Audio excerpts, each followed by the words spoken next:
Football Game Plan NFL All-32 show where we break down every game every week across the NFL. I am David Hassagen. With me is the czar of the playbook, Emery Hunt.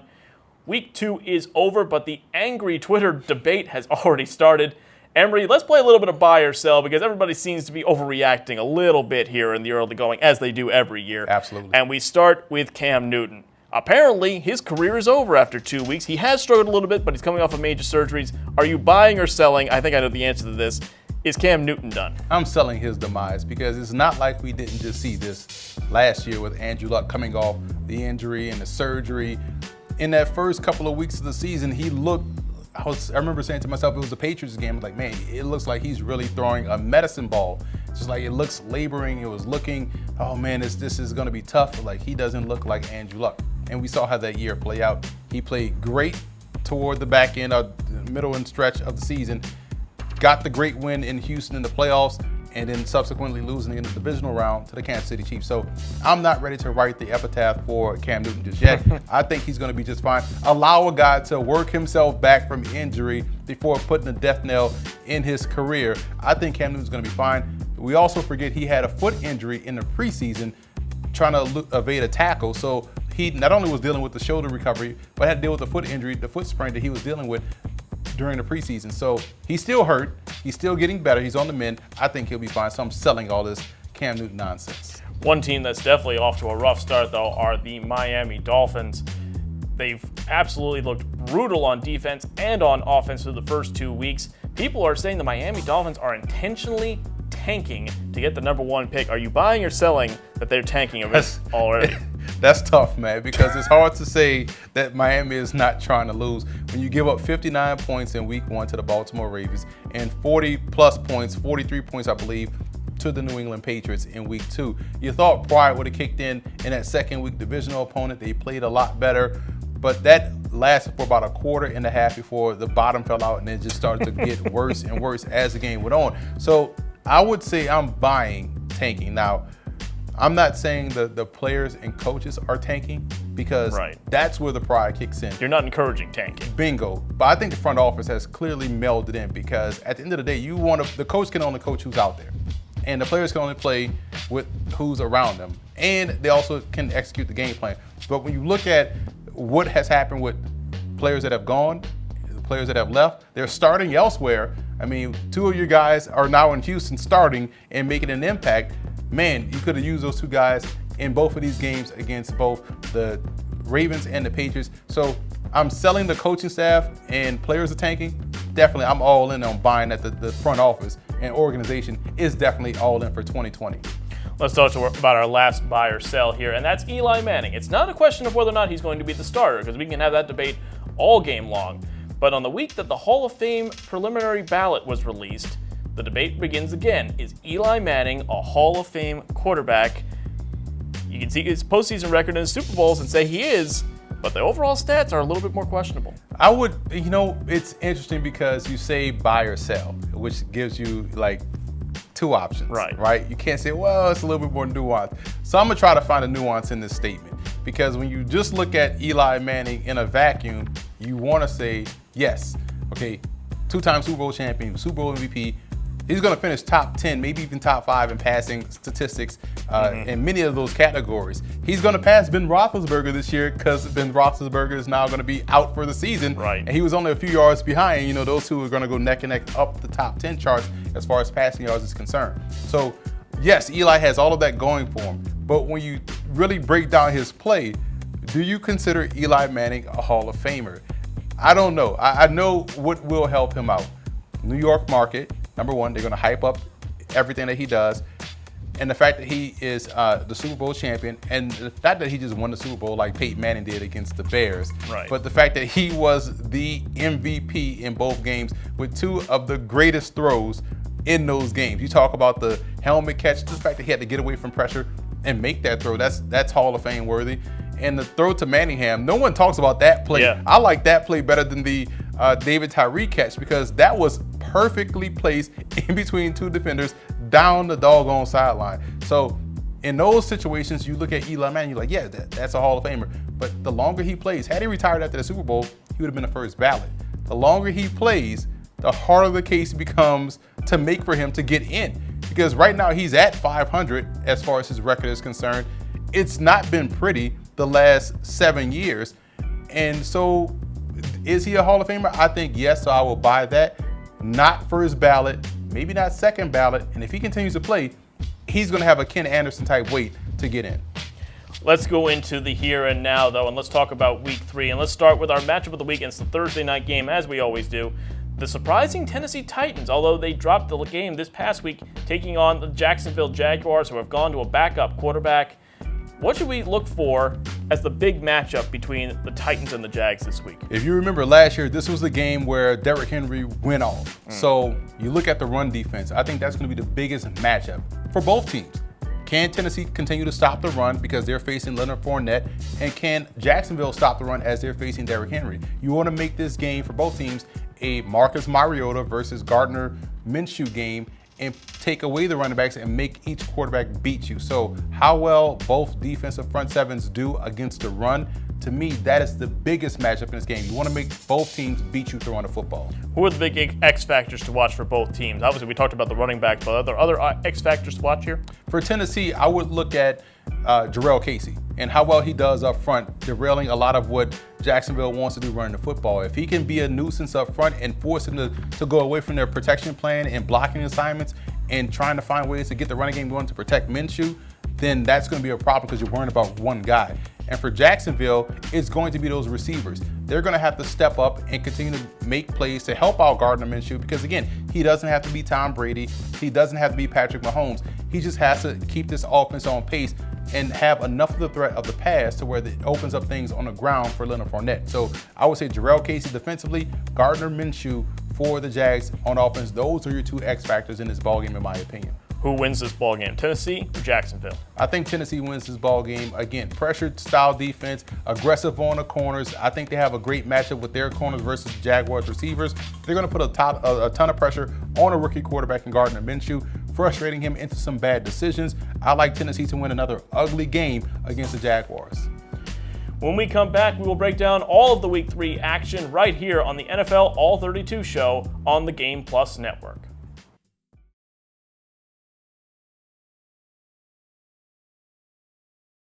Be sure to order your copy of the Go-Go Offense by Coach Brennan Marion on footballgameplan.com/GoGoOffense. Coach Marion goes through the ins and outs of his explosive offense, one that's tearing up the college football field and putting a lot of points on the scoreboard. Again, you can order your copy at footballgameplan.com/GoGoOffense. Welcome back to the Football Game Plan NFL All-32 show. Now it's time to break down all of the Week 3 action on Sunday and Monday. Let's begin with the Bengals taking on the surprising 2-0 Bills, wins over the Jets and the Giants. Could Buffalo be looking at 3-0 to start the season? Buffalo runs New York, right? The only New York team that actually plays in New York is 2-0 against the New York named teams in the Giants and Jets. Yes, they are looking at 3-0. What I like about the Bills' defense, they can affect the pocket, they can cover on the back end, they can turn the ball over. Offensively, you saw Josh Allen break contain and do a great job of extending the play and finding guys downfield. He still has to improve on his deep ball accuracy, but the short to intermediate areas, he's finding success. And we saw Cincinnati lay an egg last week. After we talked them up in Week 1 against Seattle, they came out flat against San Francisco. This is an intriguing game, but I do see the Bills moving on to 3-0. I like Buffalo to win this one. Two teams, one having fun, one not so much. The Cowboys at home taking on the Dolphins. -21 is the line, early line on this game when we are recording this. Did the Cowboys cover that spread, or did you go with the over? I tried to give some credit to Miami last week and say, you know what, they're going to be a lot better this week. They won't get blown out. Obviously, that was wrong. They got blown out again. Now they're facing a red-hot Cowboys offense that is spreading the football around. Dak Prescott is right now leading, in my opinion, for MVP of the NFL, just like he was as a rookie in 2016. They're going to blow out the Dolphins. We just talked about whether or not they're tanking. Players or not, front office is. This is a bad matchup on paper. In reality, whether they were tanking or not, this is just a bad matchup for Miami. I like Dallas. We talked about the Packers before, 2-0 to start the season, taking on the Broncos. Big game for Joe Flacco to make sure he still has it. Well, Flacco would have been the victor last weekend against the Chicago Bears. Great 2-minute drive to get them what looked to be the game-winning touchdown, and we know how that game ended. But defensively, this is where the matchup will be in this ball game. Both defenses quietly have played phenomenal. We saw the Packers do a great job in making Kirk Cousins look like Kirk Cousins, and I think in this ball game against Denver, they'll have some success in affecting the pocket against Joe Flacco. I like Green Bay. Defensively, Green Bay looks like a completely different team. They can match up on the back end. They can apply pressure, and that gives a lot more opportunities to Aaron Rodgers with the football. Two teams that have been really good to start with. The Colts, with Jacoby Brissett, look untouched. They've been great. The Falcons recovered nicely in week 2. They're looking fine. This could be an interesting ball game. It could be an interesting ball game. We saw the Falcons fight, real hard on Sunday night against the Philadelphia Eagles and getting that win. They had to hold on to get that win, but great play for Desmond Trufant getting 2 interceptions. He normally doesn't catch those balls, but he turned the ball over. The Falcons offense looks like it's starting to get its rhythm, firing on all cylinders. You saw Julio Jones have a great game, the winning touchdown in that matchup. But I think defensively, when you talk about this ball game, Colts, defense, that's what really stymied Tennessee last weekend. The Colts do a great job in stopping the run. They do a great job as well in making you one-dimensional. I like the Colts in this ball game. You talked about Brissett. He's been playing really well. He's almost like the to put it in another way, he's a suburban version of Jameis Winston. He's a little bit more calm, a little bit more reserved. He's not making mistakes with the ball. He's giving his offense a chance. And quietly, the running game, back-to-back weeks. Marlon Mack in week 1. Week 2, we saw the kid out of Ole Miss have some success in running the football, leading the team in rushing. So quietly, they can run the ball. They can throw the ball. They play great defense. I like the Colts. A marquee matchup in Kansas City. Lamar Jackson taking on Mahomes. A great quarterback duel coming up between these two. This would be really entertaining. The focus will be on both quarterbacks, Lamar Jackson and also Patrick Mahomes, but the focus should be on the defense. We saw the Chiefs defense last year have issues in stopping Lamar Jackson in this ballgame. If you remember, Jackson threw what looked to be the game-winning touchdown to John Brown in the end zone. Then Patrick Mahomes had a miracle on 4th down, pushed the game into overtime, and we know the Chiefs went on to win that game, the lone blemish to that record of 6-1 last year on Lamar Jackson in the regular season. But defensively, it was that Ravens defense that gave up that 4th down play against Patrick Mahomes. And now, coming off what we saw Arizona do against this defense and shortly picking their way up and down the field, it was a death by 1,000 cuts. They really didn't have as much success in the red zone, but the fact that they were getting down there is a big concern for me, facing a passing offense in Kansas City without your best corner in Jimmy Smith. So it's going to be a concern for Baltimore in this game, but I think right now their defense and their ability to apply pressure, I still like Baltimore to knock off Kansas City in what would be another fantastic matchup.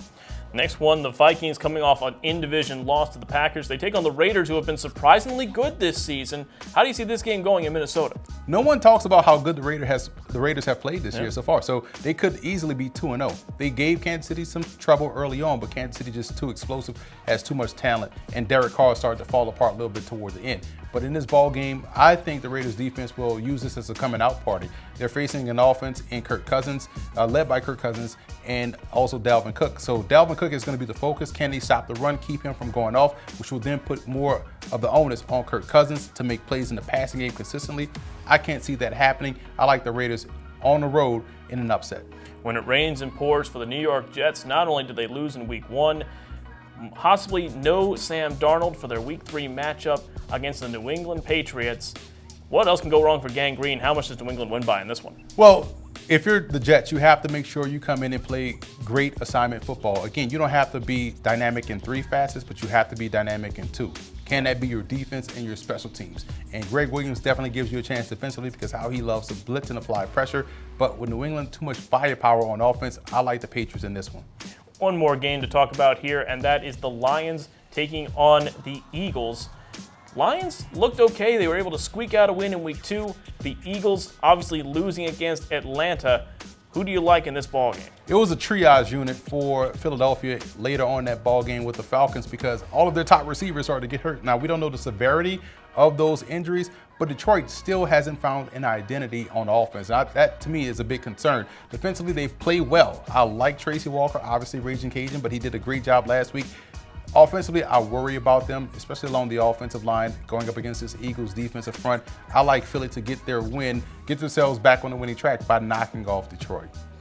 After this short break, we will cover the rest of the games in Week 3 here on the Football Game Plan NFL All-32 show on the Game Plus Network. Football Game Plan is brought to you in part by Ninth and Lux. Visit the website ninethandlux.com and check out the clothing gallery. Do You Music with featured artist IW and his latest album, Season 2. You can check that out on iTunes as well as doyoumusic.com. Nesby Phipps, Art, Life, Entertainment. NesbyPhipps.com. Grind It Out Fitness. Visit the website grinditoutfitness.com and download the app.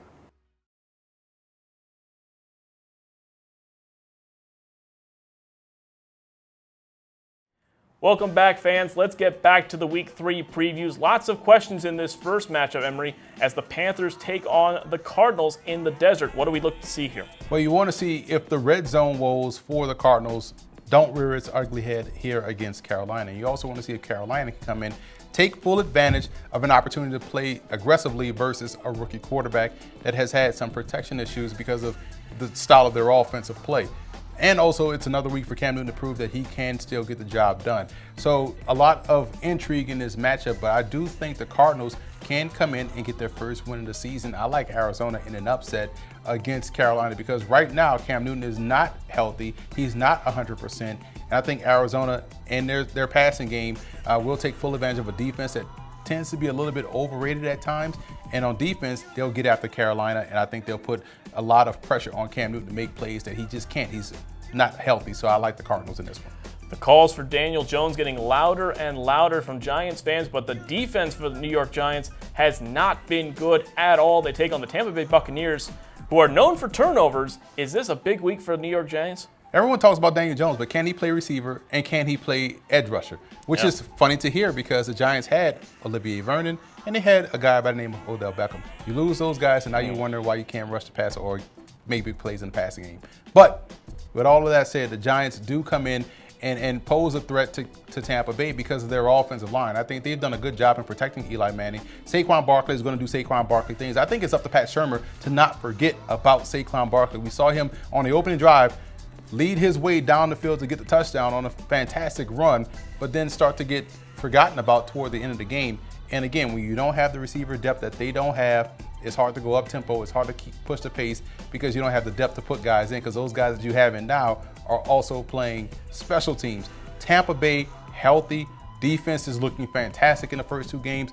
They take care of business and knock off the Giants. A defensive struggle expected in Los Angeles. The Chargers taking on the Texans. Houston surprisingly has looked pretty good in the first couple games, but not quite clicking yet on offense. And defensively for the Texans, another good game.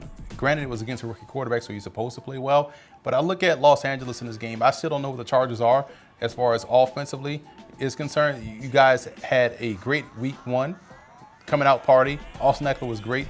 In week 2, the offense was out of sync. Defensively, they didn't look as aggressive.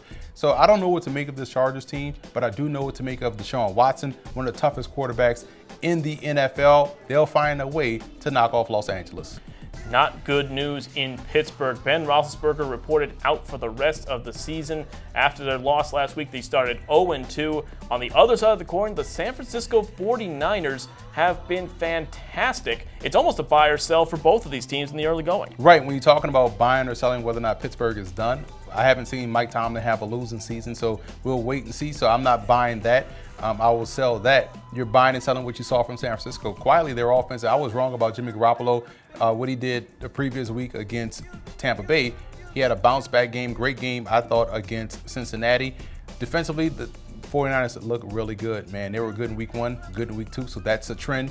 Steelers, I think you can't sleep on them because at the end of the day, this is when people count them out and they rally around the troops and have a great game. Mason Rudolph quietly came in and played well enough to get that win against Seattle. It just came up a little bit short. Seattle was able to pull away at the end and win by 2 points. I do like Pittsburgh in this game. This will be the surprise of the season. Everyone will be jumping on San Francisco and expect them to win this game without Big Ben. But I think this is the one where the Steelers put everything together and get a victory. Now, I don't know if that's going to carry on the rest of the way, but I do think they beat San Francisco. We'll see what happens there. More quarterback woes, especially for fantasy owners out there. The Saints are now without Drew Brees for at least 6 weeks with a thumb injury. They take on the Seahawks, who have started 2-0. Is this a big problem for the Saints? It's a big problem, not because of the quarterback, because they have a good one in Teddy Bridgewater, who the last time we saw him in the playoffs, it was against these same Seattle Seahawks. Yep. Had the kicker made the kick, we don't know if the Seahawks go on to the Super Bowl that year, because that was a year Minnesota looked really good. So with that being the backdrop, I think the biggest issue for the Saints is at the receiver position. Who's going to be the playmakers? Who can make plays outside of Mike Thomas? Can Jared Cook get his head together and be consistent for Teddy Bridgewater? They had a lot of drops in that game against Los Angeles, which really killed any chance for the comeback victory for the Saints. Seattle looked impressive. Their passing game is clicking. DK Metcalf is proven to be a really good steal in the second round when they got him. I like Seattle in this ball game. Defensively, they're going to be able to put pressure on that Saints offensive line that's been a bit banged up, and we saw that in last week's matchup against the Rams. Let's move now to Sunday night. The Cleveland Browns taking on the LA Rams. Good quarterback play expected in this game, but an important game for both. No one talks about the Rams defense, and Aaron Donald is by far, I think, the best football player in the NFL. Should be an MVP one day. Hopefully they get over this offensive bias, but they won't. When you look at the Rams and defensively how they are built, inside out, and on the corners they match up really well. So it's going to be a great matchup, strength versus strength. Browns passing game versus Rams secondary. On offense, the Rams, they do a lot of movement. It keeps you off balance. It takes away a lot of what you want to do from an aggressive standpoint. I think that's going to neutralize what the Browns do on defense. Despite them having great personnel, I do like the Rams to win this one. I think this is going to be a close game, very entertaining. Let's go on to the last game of the week, and that's Monday night. The Bears taking on the Redskins. Two teams that are sputtering a little bit in the early going. The Bears still haven't found their offense.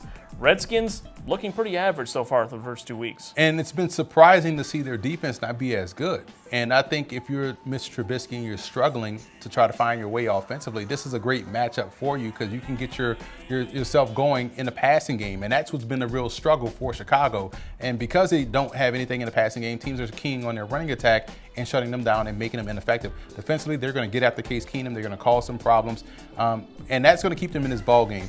I do like the Bears in this game reluctantly because their offense you just can't trust. The Redskins, we know their defense is good. They have players. Offensively, they can do some things, but against probably one of the best top 3 defenses in the NFL, I just see them not having as much success against Chicago despite Trubisky's play at quarterback. I like the Bears to win. That'll do it for the Football Game Plan NFL All-32 show for Week 3. For all your football knowledge, don't forget to go to footballgameplan.com, where you can listen to the NFL All-32 podcast with myself, Emery, Troy Anthony, and Alex Marinoni, breaking down all the NFL news and notes, as well as all of our college football coverage, which you can also be found on youtube.com/footballgameplan, as well as here on the Game Plus Network. For the czar of the playbook, Emery Hunt, I'm David Hassagen. Thanks for watching.